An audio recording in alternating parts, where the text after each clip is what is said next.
die Meerforelle. Für die einen der Fisch der 1000 Würfe, für die anderen auch mal der Fisch der 3 Würfe. 2 Dinge sind aber klar. Sie sind unfassbar kampfstark. Digga! Und verdammt nochmal lecker. Mit einer wirklich großen Meerforelle hat es bei mir aber noch nie geklappt. Während meine Jungs auf unseren Dänemark-Trips eine Fette nach der anderen fingen, stand ich am Ende jedes Urlaubs immer nur mit Flöten da. Aber genau das soll sich jetzt ändern. Ich habe mir Meerforellenprofis gesucht. Menschen, die ihr ganzes Leben nichts anderes gemacht haben, als diesen einen Fisch zu beangeln. Wir befinden uns auf einer kleinen Insel in der Ostsee mit einem klaren Ziel. Meinen ersten richtig fetten Silberbarren zu fangen. Ob wir das schaffen und warum dieses Gespräch zu einem der legendärsten wurde, das ich je geführt habe, das seht ihr in diesem Video. Viel Spaß. Fisch! Der ist richtig gut! Ja! Ja! Wuhu! Wuhu! Na, ihr Pflaumenpflücker? Wagner ist angekommen. Ihr seid 20 Minuten zu spät. 24. Moin. Moin. Wir fangen heute eine dicke Mefo. Also ich stelle einmal kurz die Besatzung für heute vor. Das ist Marius. Marius, 24. Meerforellenprofi. Dann haben wir Mille. Mille, wie heißt du? Magst du dich einmal kurz vorstellen? You can introduce yourself in Danish. In Danish? Yes, in I Danish. can also do it in German. No, do it in Danish. Okay.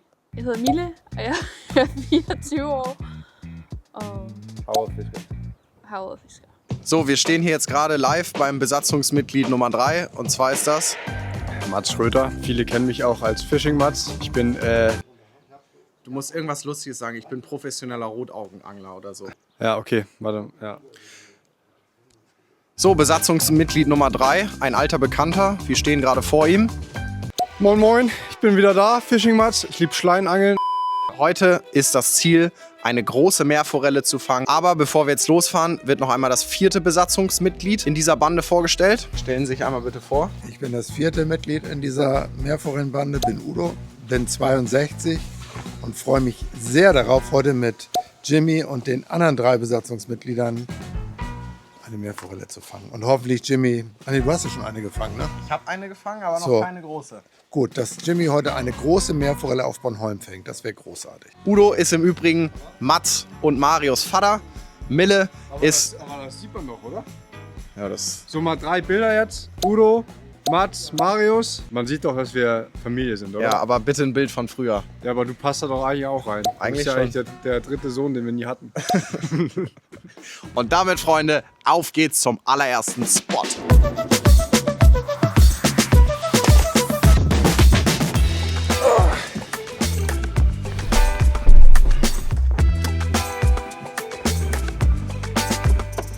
Schon sitzen wir im Auto, nach 2,5 Stunden. Das ging noch schnell. Alter. Gestern noch allen verraten, wo der Spot ist und heute als 34. dahin kommt. Mittags um 12. Ja, ja. Kannst du einmal was zu den Bedingungen sagen? Wie sind die Bedingungen jetzt heute, um eine große Meerforelle zu fangen? Wie schätzt du die Chancen ein? Das ist heikel. Heikel. Ja. Warum? Weil der Wind auf Nord gedreht hat. Und im Dänischen gibt es so einen wunderschönen Spruch in der Meerforellenszene. Dreier Wind mo nord, blir hustin mor. Also wenn der Wind auf Nord dreht, kannst du bei deiner Mutter bleiben. Echt jetzt? Ja. Oh, So, und jetzt kannst du mal heute beweisen, dass an diesem Spruch nichts dran ist. das finde ich eine gute Aufgabe. Und was für die Fischerei heute spricht, ist, dass wir einen guten Wasserstand haben. Ja. Und steigendes Wasser ist immer ein Plus für die Fischerei. Und der Nordwind ist ein Minus. Jetzt kann man sagen, vielleicht hebt sich das auf. Plus wir haben Sonne, das ist doch auch ganz gut, oder? Ja, das ist um die Jahreszeit gut, weil es immer, da ist viel Blasentank auf der Strecke, die wir fischen. Und es ist immer gut, wenn so ein bisschen Wärme im Wasser ist. Das macht oft jetzt schon den Unterschied. 1-2 Grad Wassertemperatur mehr als an der freien Küste, wo dieser kalte Wind dann rüberfegt, weil die Ostsee ist halt immer noch kalt mit 4 Grad, ne? 4, 5 Grad. Ja, das stimmt. Wir fahren jetzt ein paar Minuten zum ersten Spot und dann machen wir die ersten Würfe.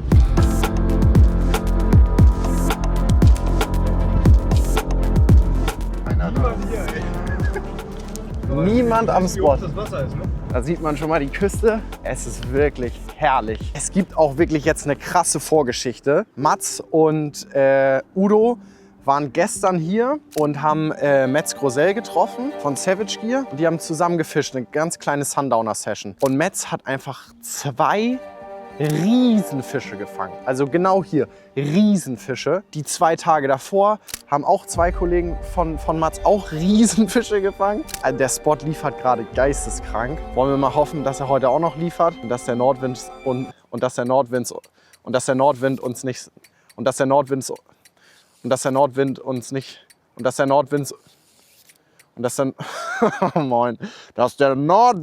keinen Strich durch die Rechnung macht. Is that your first time in waders? It is. Yes? It's How- a very special experience.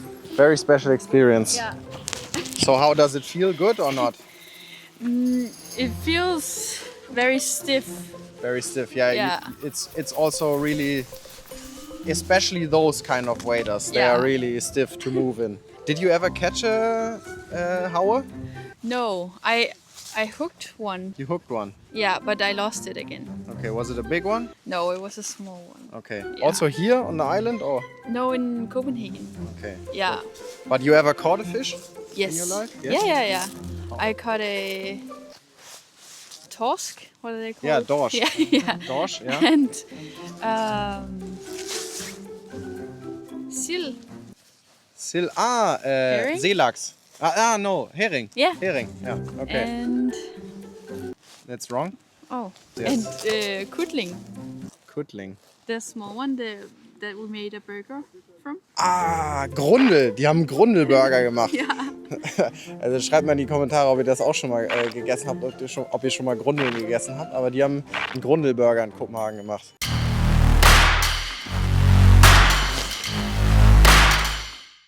We have arrived. Wir schlagen jetzt hier unser Lager auf und das Geile ist, wir haben den Spot für uns, richtig nice. Und ja, genau hier an diesem Spot wurden die großen Fische in den letzten Tagen gefangen. Plan ist jetzt hier zu ackern. Ich schnapp mir jetzt endlich meine Route und mache die allerersten Würfe. Okay Leute, haut was raus. Petri Heil. Petri Heil, Mille, hau was raus. Petri Heil. Ich stürze mich in die Fluten. Und zwar gehe ich jetzt da raus. Weil ich habe vom Meister Mats gelernt, so wie es an Land aussieht, geht es auch unter Wasser weiter.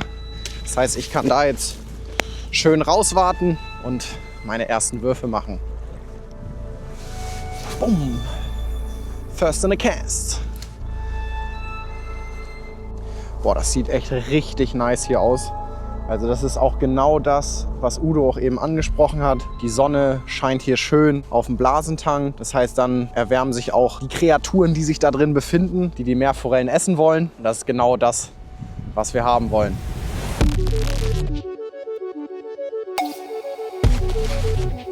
Was ich jetzt auch viel mache, tatsächlich, was ich früher nie gemacht habe beim Meerforellenangeln, sind Spin-Stops. Weil Mats sagt, das ist ultra effektiv und ich meine, das hat er ja schon zahlreich bewiesen. Der Mann angelt schon sein ganzes Leben auf Meerforelle, Udo ja auch. Und die schwören beide echt auf Spin-Stops. Ja, es gibt ja immer irgendwie so eine Diskussion. Viele sagen, Spin-Stops sind Quatsch. Man soll einfach weiter kurbeln und viele schwören halt auf diese Spin-Stops.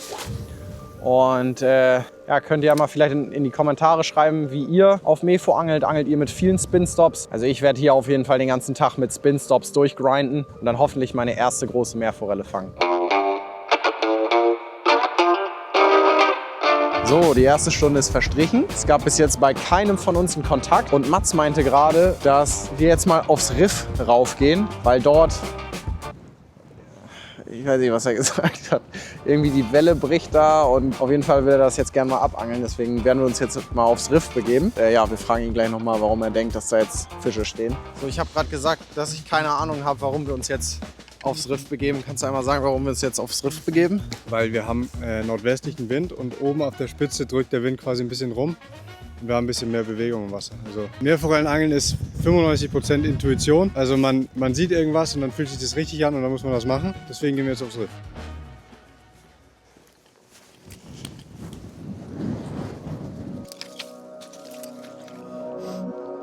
Hier habe ich jetzt ein viel, viel besseres Gefühl.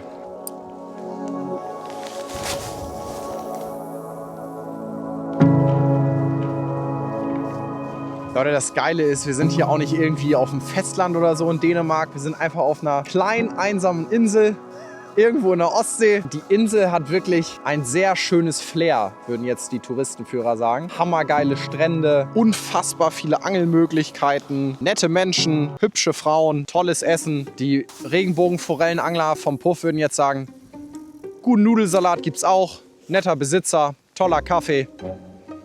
Und ja, Mats und ich stehen jetzt auf dem Riff und wir wollen jetzt einmal schauen, ob wir hier noch mal einen rausbekommen.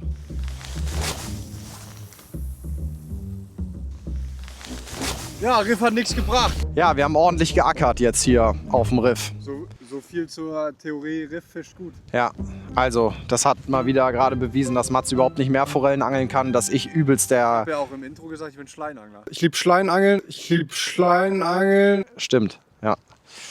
Ja, Leute, die Theorie ist nicht aufgegangen.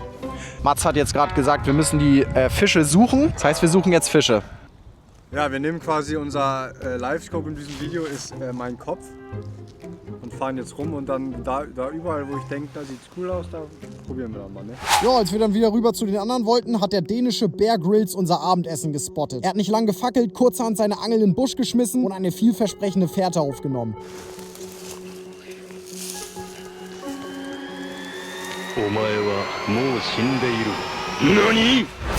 Nein! Nein! Nein! Du hast die echt gefangen. Das ist echt eine Eidechse. Schön. Cool. Ein kleiner Drache. Deens verse vangst, den kan we verloeigen. Ja, zo komt er. Bye bye. Scheiße, alles hier So. so. Auf Bornholm, du juckt mich. Wir sind jetzt wieder bei den anderen. Ging was bei euch? Status sind 0 Fische, eine Eidechse. Mille, did you catch something? No, nothing. No? Nothing yet. Your casts were awesome. Thank you. Yeah. I also practice a lot. Are you confident with your casts and your fishing style? Yeah, I would say. Okay. Yeah. Good. Now we go Parkplatz. Yeah, I think a new spot will be very good.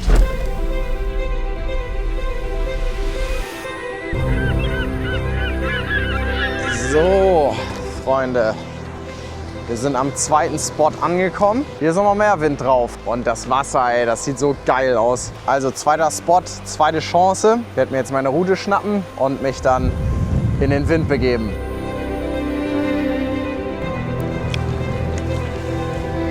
So, let's go, Mann. Boah, ich glaube jetzt bei den Bedingungen einen großen Fisch drauf zu kriegen, ich glaube, da brennt der Helm. Naja, da wird mir der Helm brennen. Und ich weiß nicht, vielleicht ist euch das auch schon aufgefallen. Vielleicht haben sich auch einige gefragt, hä, warum angelt der denn hier mit einer Nace-Route? Die bauen doch nur Routen für Zanderhecht und Barsch. Ja und nein. Hier steht nämlich Sea Trout drauf. Die Route ist noch nicht draußen. Die ist noch in der Testphase. Ich weiß auch noch nicht genau, wann die rauskommt. Aber es wird eine Nace Sea Trout Route geben. 2,95 Meter ist sie lang. 8 bis 28 Gramm Wurfgewicht. Also echt perfekt für die Angelei hier.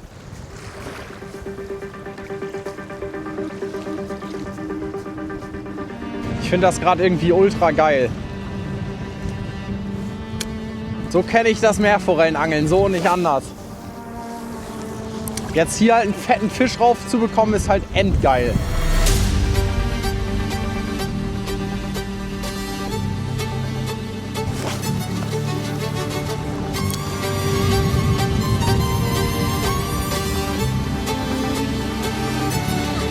Ja, das war der Last Cast. Wir haben hier echt wieder ordentlich durchgepeitscht, aber der Fisch bleibt uns noch immer verwehrt. Wir müssen heute echt kämpfen. Ich glaube, Mats strebt jetzt noch einen Spotwechsel an. Also mir bleibt nichts anderes zu sagen, außer wir malochen weiter. Phase ist jetzt, Udo, du hattest einen Biss, ne? Ja, ich habe einen richtig guten Biss, aber das war kurz nach dem Auswerfen, weil wir so einen Nordwind haben.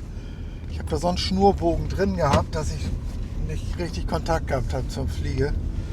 Deswegen habe ich den nicht gehakt, aber es war ein guter Einsteiger. Wir wechseln jetzt an die Südküste, Ja. weil das Wasser hier überall sehr, sehr klar ist. Der Wind ist sehr kalt und wir gehen jetzt so ein bisschen in Lee. Da ist dann vielleicht weniger Bewegung, aber mehr Wärme im Wasser durch die Sonne. Und Das kann gut sein, dass wir ein bisschen alte Welle haben. Wir haben die letzten Tage Sturm gehabt, also so eine Welle, die nachrollt. Das Wasser müsste eigentlich auch immer noch angetrübt sein. Also bessere Bedingungen jetzt als hier bei uns an der Ost- oder an der Nordküste. Plus ein toller Pluspunkt ist da auch nochmal an der Südküste. Sie ist sehr schön, richtig? Die ist sehr, sehr schön. Die ist sehr schön und noch ein Pluspunkt ist, wir haben noch einen Schokoladenkuchen dabei, den haben wir überhaupt noch nicht angerührt.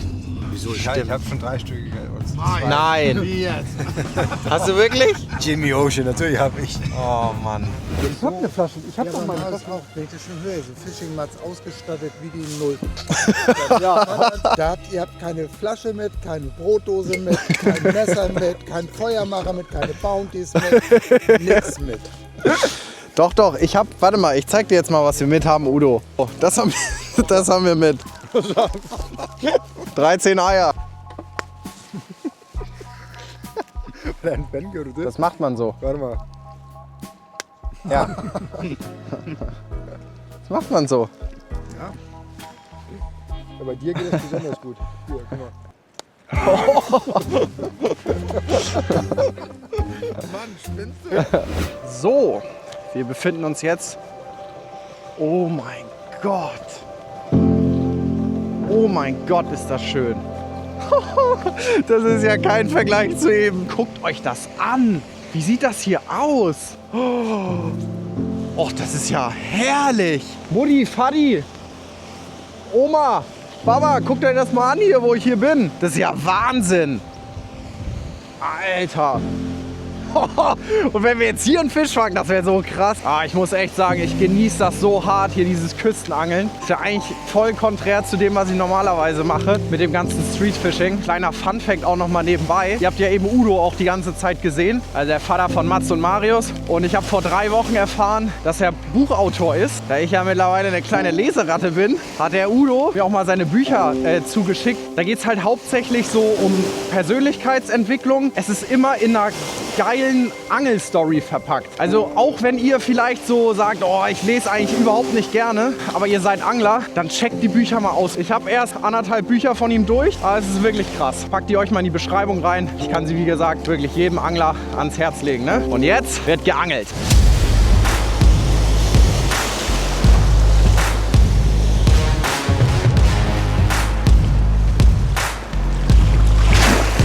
So, Freunde, da wurden wir einmal ordentlich gewaschen von den Wellen. Jetzt sind wir hier einmal in die Bucht reingegangen und ja, werden das jetzt hier auch noch einmal abfischen, weil da schon, das ist schon doll. Ne? Hier kann man nur bis zum Stein rausladen und du weißt nicht, ob du das sehen kannst, aber da ist Sand. Ja. Der Sand zieht sich lang und dann so 40 Meter raus ist die Steinkante. Und überall lang. Okay. Genau auf dieser Kante.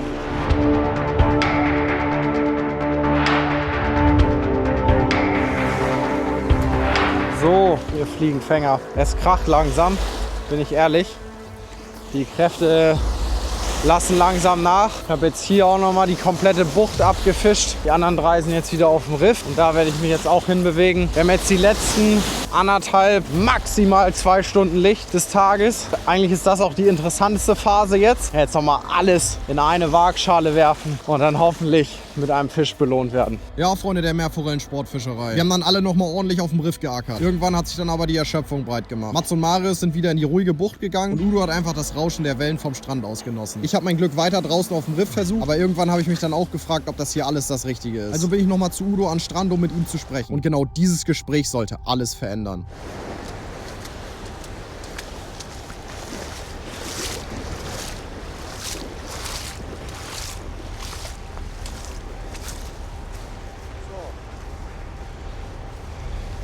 Brauchst du so langsam Plan B für deinen Clip?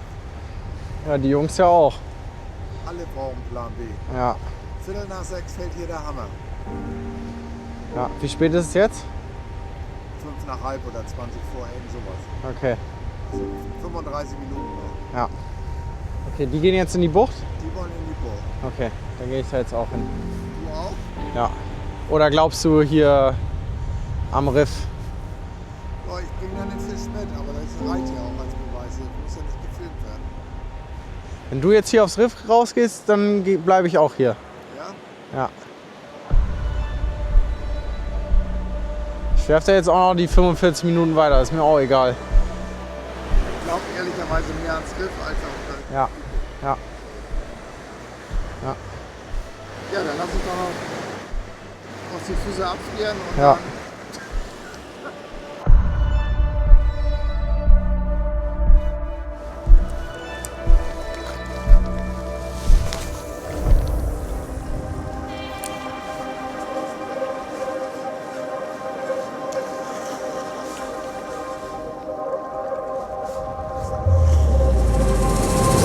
Fisch!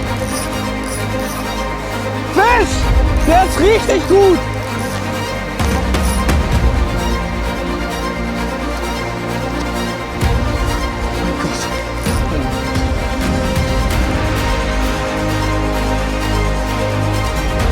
Jetzt ganz ruhig bleiben. Ich bin am Zittern. Fuck. Fuck, der ist riesig. Fuck, der ist riesig. Udo!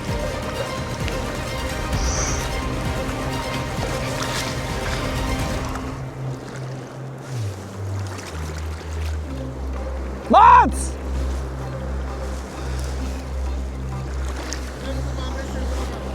Ja.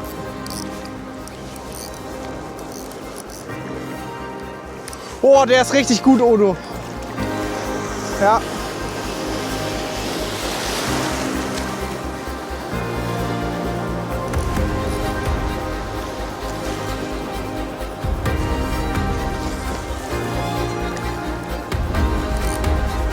Ja.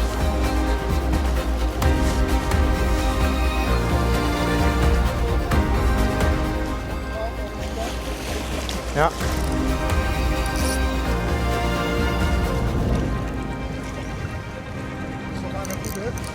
Ja.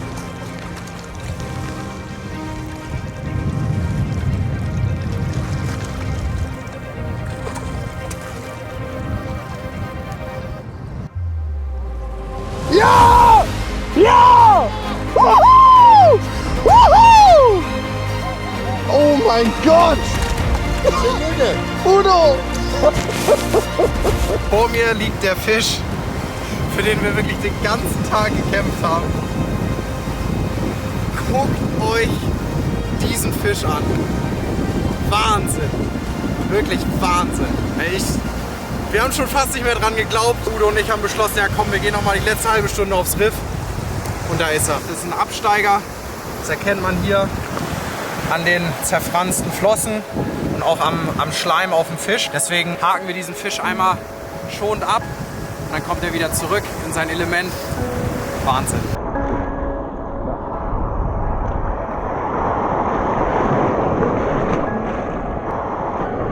Weg ist sie. Weg ist sie! Ja! Junge. Geil, Mann. Hast du so für diesen Fisch? Junge, endlich, Mats. Aber auch bei den Bedingungen, hammergeil. Das ist so eine geile Fischerei, wenn da einfach irgendwann so ein Fisch reinknallt. Das ist unbeschreiblich, ne? Und da war richtig so, boah, Ja. geil. Ach Leute, ey, ich bin völlig fertig, wie ihr vielleicht seht. Oh. Ey, ich war kurz vor dem Spruch, nichts gefangen außer ein Sonnenbrand heute. Was war das bitte für ein Wahnsinnsfisch? Ich bin fix und fertig. Ich liege hier jetzt gerade an so einem Baumstamm angelehnt und genieße einfach mal gerade den Moment und wertschätze einfach mal gerade, was passiert ist. Weil es passiert halt oft, dass man, nachdem man einen großen Fisch gefangen hat, man will dann immer mehr, nochmal raus, nochmal einen riesen Fisch fangen und hier und da. Ja, das verstehe ich auch, das habe ich auch schon in der Vergangenheit oft gemacht. Wir sind ja Angler, das ist in unserer Natur. Aber gleichzeitig sollte man, glaube ich, auch einfach mal den Moment nach so einem Fisch genießen. Da sind wir, by the way, auch wieder bei Udos Buch. Das beschreibt er da auch in diesem Bin am Meer Buch. Und das ist so real einfach. Deswegen auch Udo Legend, Digga, wie er gerade meinen Fisch gelandet hat. Wirklich. Die Schröders, die sind mir wirklich ans Herz gewachsen. Bin wirklich sehr, sehr dankbar für diesen Tag oder generell für die Zeit hier auf Bornholm. Wahnsinn.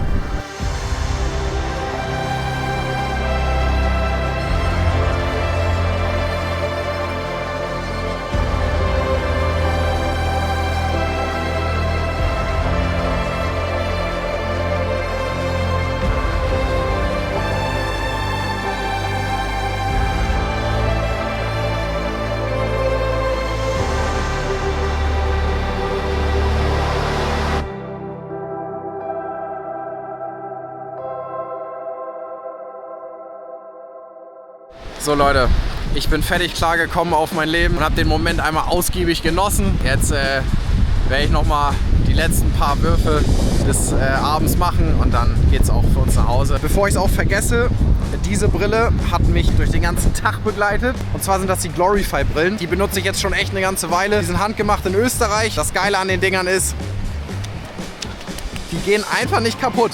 Wirklich. Also ich habe mich auf die Dinger auch schon draufgesetzt. Die kannst du dir irgendwo ranschmettern, kannst du auf den Boden hämmern, wenn du einen Anhieb hast. Also wenn ihr da auch Bock drauf habt, die haben Polbrillen, die haben Sportbrillen. Wenn ihr da etwas sparen wollt, könnt ihr gern meinen Code Jimmy15 eingeben. Ich meine, es auch die letzten Würfe des Abends. Und ja, dann geht's nach Hause.